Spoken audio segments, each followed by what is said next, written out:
how are you doing today? I'm going through I've been going through a series where I'm going through the different stages of business development, from the idea where I don't even know what I want to do, but I want to come up with an idea, all the way through maturity and exit. So we've talked about the idea stage where you're focusing on trying to find an idea, and the tool we use there primarily is design thinking. We talked about the startup stage yesterday, where we are focusing on taking that idea and really proofing it out, seeing that, yeah, while it's a good idea, it's also one that is scalable, people will buy, it's useful, people love it, that kind of thing. It's something that's actually going to be a sustainable business that we can do. We tested the risk out of it, and so we now know that it's a thing that we can do. So now what we do is we take it into the growth stage. I'd like to just turn it off back here. Put my lights so you all can see it. All right, so what happens here is you take the idea that and the learning that you got from the startup stage, and you want to feed it into the growth stage. So the primary framework that we use here, people get tied around the axle about words.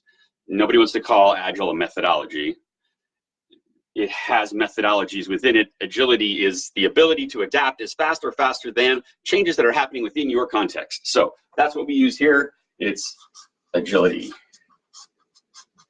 So what we want to do is be building this idea out and expanding it, proofing it, making it better, growing it. This was just a small little MVP, minimally viable test. I'd rather call it MVT than MVP, but that's the common language. So we tested the idea out. Now we're going to actually build it. This we built was not scalable, intentionally not scalable, because we just wanted to quickly prove it to make sure that it's good. This stuff here should not take you very long. I mean, I'm not talking months of time here. Yeah, it depends on what you're building, but this could be anywhere from, a couple of weeks to a couple of months, but it's not 6 or 12. No, it's like quick, really quick. So then you get into the growth stage. The idea in the growth stage is you want to, so what's the goal? You raise validation, because that's not the goal. You want to produce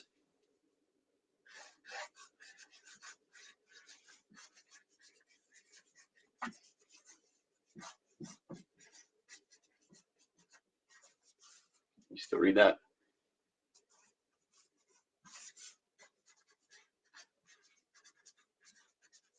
All right, you want to produce value-based delivery in an iterative and incremental way. So what the hell does that mean? That means from this startup idea, you have a whole bunch of great ideas.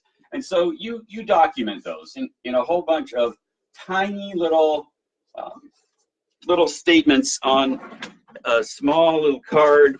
It might be, this is a 4x5, might be like on a 3x5 size card like these.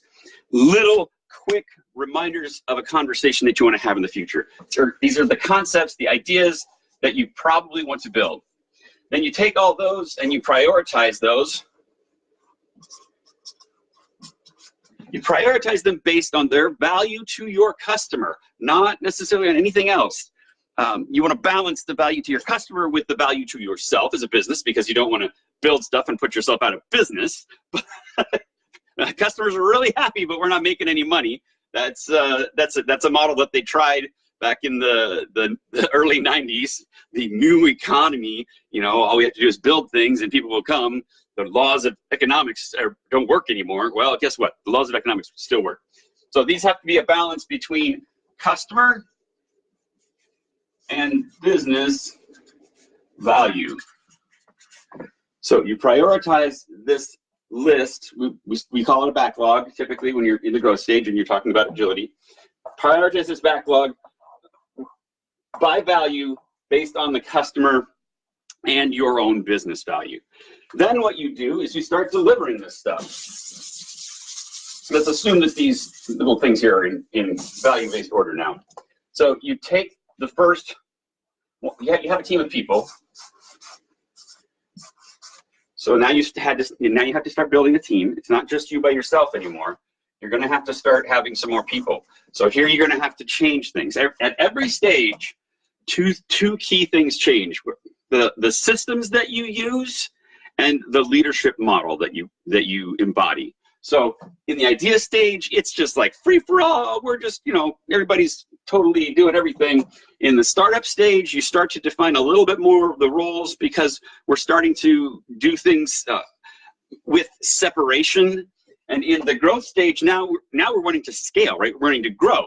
So you have to start hiring some people to make that growth happen. So they may be your local people. Then you may outsource this. You may you may outsource it overseas or whatever. But you have a group. Here's your group of people, and they take these pieces of work, and they one by one, take a piece of work in and produce a thing out, whatever that thing happens to look like, right? It's supposed to be a three-dimensional box, but they produce a product, right? So this is the product or service. This works for service delivery as well. These things would go really fast for service delivery, because you're testing out this probably would be longer than this, because in the growth stage, you're testing out the service that you want to deliver. Well, it's not hard to come up with a service offering that you then give to your customer and they're happy with it. You've tested the concept here. Now you're just actually implementing it. So this actually goes to your customers who are out here and who are hopefully delighted by it because you asked them about it to begin with. And these are based on their priorities. When this is given to them, they provide you feedback. Someone here who is the kind of caretaker of the backlog takes this feedback, feeds it in here. It may go right here in the front. That may be like, oh my God, we forgot that, and they want it really bad. It also may be that that thing that they want is really not that important, and it goes way back here in the back. So this person here who's taking care of the backlog of work prioritizes it based, again, on value to the customer and value to your business. And this whole time, you're actually delivering work. You're actually providing products to your customer. Hey, good to see you, Brad, man. I love you. So what's really interesting, and you have to go see a different video that I did, is the math behind this. Because if you are delivering based on the highest value thing here, and this is like $4 signs, whatever, highest value, the next highest value, the next highest value, the next highest value, lower value out here. Now what you're doing is you're providing value to your customer, and your customer is buying it. So you're making an investment of some amount of money. Every sprint, it stays every week or month or whatever time period, that investment remains the same because your team remains the same. But then you're also starting to get some revenue. So this is the most valuable piece to them, and it's going to provide them some amount of value. So you're getting money back by doing that. And then this next one, you take the value here and you apply it here. So that's the value from the first one. And then the value from the second one is a little bit less. And then the value here, and that one, and then the next one. And you can see how it continues to grow as you get out here further and further. So you're starting to make more and more money, which is what we're in business to make, delighted customers and making money. So then what happens is this investment, if you can see that, you can sort of see it, starts to get paid back. And instead of having a straight line investment that goes down and then has a big bang release at the end where it goes up, you can't see that at all, down and then up.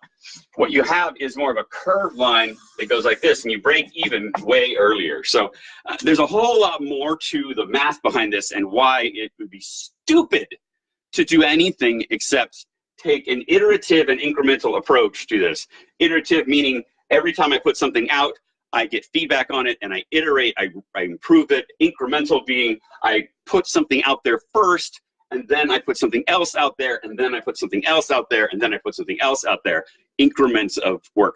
Every piece of that product should be able to stand alone by itself, worthy of your customer's purchase. So that's the 10-minute version of what it means to be agile, the whole shebang. I'm going to do a whole lot more on all of these, but that's just the high-level overview. I love you all. Thank you for being here today, and I will talk with you soon.